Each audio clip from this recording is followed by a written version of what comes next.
What's going on, everyone? Welcome to today's pandemic update video for Saturday, April 8th, 2023. Starting off here with this life expectancy. We've reported on this a few times before. There's another version of it that has been released. This time it's on New York City. Life expectancy for New Yorkers dropped to 78 years due to COVID pandemic, health officials say. A new study has revealed the toll that the pandemic took on New Yorkers, as health officials say life expectancy dropped to 78 years between 2019 and 2020. That's a decrease of nearly 5 years and the worst drop in decades. Yeah, we've reported on this several times in different areas, and no matter what new study comes out, no matter where it's located, it's a similar theme. It continues to drop, and it's not a good thing. Now this. Mysterious illness report today. A Delta flight diverted after mysterious mass illness. More than a dozen passengers and crew members became sick. So sick, on a Delta flight from Atlanta to Los Angeles, the plane had to be diverted to Oklahoma City. The cause of the mass illness remains a mystery, but the FAA is investigating.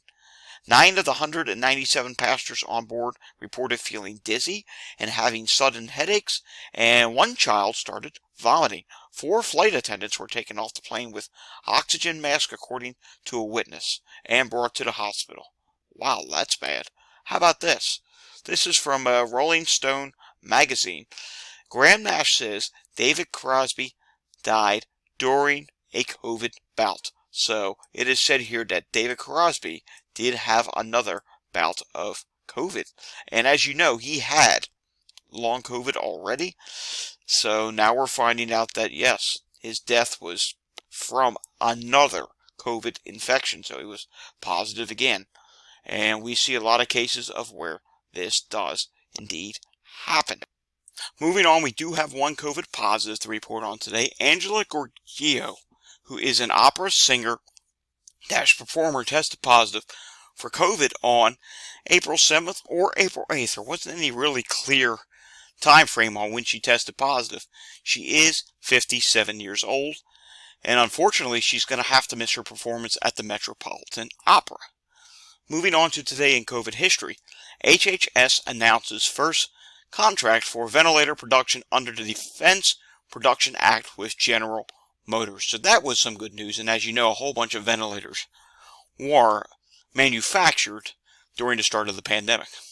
Taking a look at wastewater today. If you did not see, we did do a wastewater update video earlier. It's the video directly before this one on the channel, and for the most part, not much has changed with wastewater. If you want to find out more about that, check the video that's directly before this one. We went really detailed into the wastewater output. Taking a look at the community transmission map, 888 counties are in high transmission, 581 are in substantial, 1,268 are in moderate, and 485 counties are in low transmission. Taking a look at this week's variant proportion video, we did the full detailed update on that yesterday, but I will still give you the national numbers. XBB15, 88.3%. XBB191, 5.1%. XBB151, 2.4%. XBB, 1.9%. BQ, 1.1, 1.4%. Taking a look at New York State, we did not get an update out of New York State today. The most recent numbers is 793 cases. That's from yesterday. It's a report. 2.2% positivity, which was higher than the 1.7% 7-day average. We probably won't get another update out of them until Monday, maybe even Tuesday. Here's what the hospitalizations showed yesterday.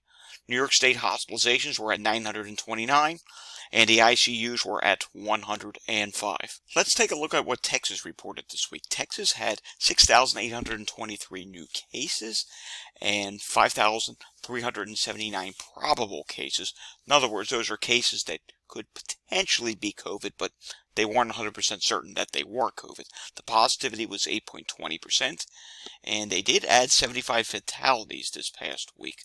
Hospitalizations in Texas were at 1,131, and they did have 177 people in ICU beds in Texas. Taking a look at the Walgreens positivity tracker for this week, and we can see today's update. They finally updated. Yesterday, I don't think we had an update. And today's positivity nationally is 23.7%. Prior week was 25.3%, so that is down by 1.5%. And the good news is, take a look at a large mass majority of the western half of the country. Seeing a lot of green here. Anywhere you see green, Northeast is included. Anywhere you see green, those are places where the positivity is dropping. Dark green is rapidly dropping. Take a look at Maine here. Maine has now dropped by 23.7%. Remember last week we were saying Maine was hitting a record? They had 44.7%. Maine's now down to 21.1% positivity. New Hampshire's dropping as well. 23.1%. Prior week, 30.6%. That's down by 7.5%. Vermont is not reporting today for some reason. But we come down here to Massachusetts, and we are seeing a concerning rise in Massachusetts. Take a look at this rapid rise going on. 21.9% this week, 13.1% last week. Difference of up by 8.7%. Testing, though, is down by 32. 151 tests this week, 183 by this point last week. Pennsylvania is also continuing to see a concerning rise. 23.9% this week, 13.7% last week. That's a difference of up 10.2%. How about New York State? New York State is at 22.1%. Prior week was 26.8%. That is down by 4.7%. And take a look at the chart here. If I zoom this in, take a look here. You can see, well, we don't want to zoom in that much, but look here, you can see here, there's a rapid drop going on in New York State now. So I'm impressed, but again, it bears asking, will this trend hold after Easter? Too soon to say. Pennsylvania, which we did already. West Virginia has also been seeing a rapid rise, and that is relatively concerning.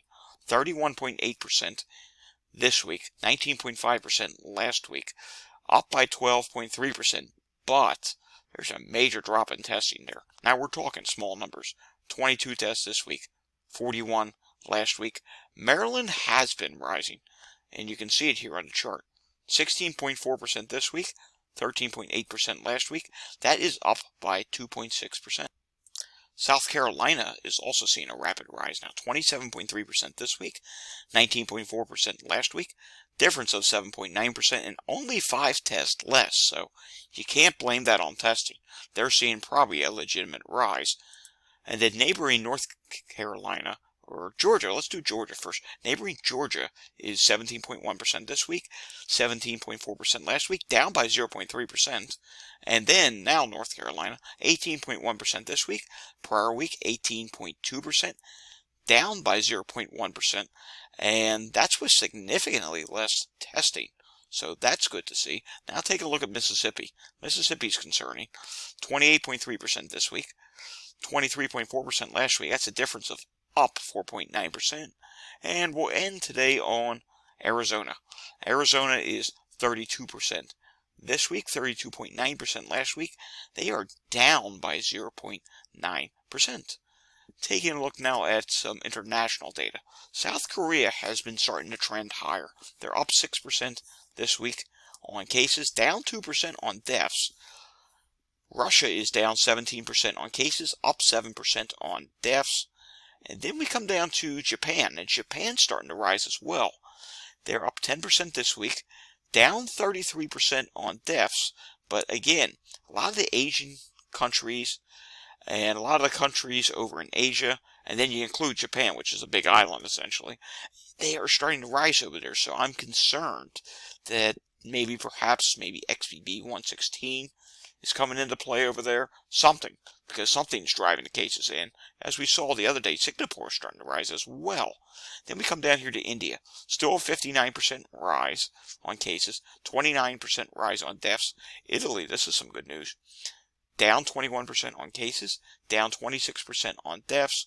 Austria down 38% on cases, and down 25% on deaths. Then we come down here to Indonesia. Here's another one. Up 12% on cases, down 26% on deaths. Canada, we haven't talked about you in a while. Canada's cases are down 55%, and deaths are down 50%. Malaysia, cases are up 38%, deaths are down 57%. Saudi Arabia, cases are up 44%, deaths are down 40%, but they didn't have very many. Only 3 deaths reported this week versus 5 last week. Qatar, cases are up 13%, deaths are up 100%, but that's because they had 0 the week before and 1 this week. Then you come over here to the Philippines. Philippines are up 46%, and then their cases are down 31%. South Africa. Remember with the original Omicron wave, everyone was talking about how BA.1 was rapidly rising there? Now no one talks about South Africa. Well, here you go. Cases in South Africa, and I'll highlight it, they're up 57%. And they continue to not report deaths for some reason. I don't know why they don't report deaths. I mean, have they had no deaths for months at a time? I find that very hard to believe, but here you go. They're reporting no deaths this week. So current week's cases, 1,894. Previous week was at 1,209. So that's something we'll have to watch. And I would like to do some research and find out which variant they're dealing with. Could it be the XBB.1.16 or could it be XBB.1.9.1? I honestly do not know, and I hope to have that answer for you in the coming days. Here's another one. We'll do one last one. Bulgaria. Cases are up 14%, and deaths are also up 14%, which that's relatively concerning. Alright, that does it for today's pandemic update video. We will be doing one tomorrow on Easter. The pandemic doesn't stop on a holiday. People don't stop testing positive on a holiday. Why should we stop reporting on a holiday? So until I see you again next time, remember to stay safe and test negative.